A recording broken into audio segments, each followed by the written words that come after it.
السلام علیکم ورحمۃ اللہ وبرکاتہ۔ ناظرین، آج ہم آپ کے لیے ایک نیا واقعہ لے کر حاضر ہوئے ہیں جو کہ بہت ہی خوبصورت واقعہ ہے۔ یہ واقعہ فحاشہ عورت اور فقیر کا واقعہ۔ آئے آج ہم بتاتے ہیں فحاشہ عورت اور فقیر کے واقعے کے بارے میں۔ بغداد کے بازار میں ایک حلوائی صبح صبح اپنی دکان سجا رہا تھا کہ ایک فقیر اس کی دکان کے پاس سے گزرا۔ دکاندار نے کہا کہ بابا جی آؤ کچھ کھا پی لیں۔ فقیر بیٹھ گیا تو حلوائی نے گرم گرم دودھ فقیر کو پیش کیا۔ فقیر نے دودھ پی کر اللہ کا شکر ادا کیا اور اس حلوائی کو کہا کہ بھائی تیرا شکریہ، اور یہ کہہ کر فقیر چل پڑا۔ بازار میں ایک فحاشہ عورت اپنے دوست کے ساتھ سیڑھیوں پر بیٹھ کر موسم کا لطف لے رہی تھی۔ ہلکی ہلکی بوندا باندی ہو رہی تھی جس کی وجہ سے بازار میں کچڑ تھا۔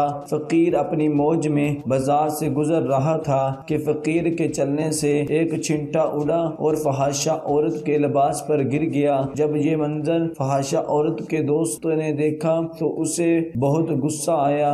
وہ اٹھا اور فقیر کے منہ پر تھپڑ مارا اور کہا فقیر بنے پھرتے ہو، چلنے پھرنے کی تمیز نہیں۔ فقیر نے ہنس کر آسمان کی طرف دیکھا اور کہا مالک تو بھی بڑا بے نیاز ہے، کہیں سے دودھ پلواتا ہے، کہیں سے تھپڑ مرواتا ہے۔ یہ کہہ کر فقیر آگے چل پڑا۔ فحاشہ عورت چھت پر جا رہی ہوتی ہے تو اس کا پاؤں پھسلتا ہے اور زمین پر سر کے بل گر جاتی ہے۔ اس کو ایسی شدید چوٹ لگتی ہے کہ موقع پر ہی فوت ہو جاتی ہے۔ شور مچ گیا کہ فقیر نے آسمان کی طرف منہ کر کے بد دعا دی تھی جس کی وجہ سے یہ جان چلی گئی۔ فقیر ابھی بازار کے دوسرے کنارے نہیں پہنچ پایا تھا کہ اس فحاشہ عورت کے دوست نے فقیر کو پکڑ لیا اور کہا کہ بڑے فقیر بنے پھرتے ہو، حوصلہ بھی نہیں رکھتے ہو۔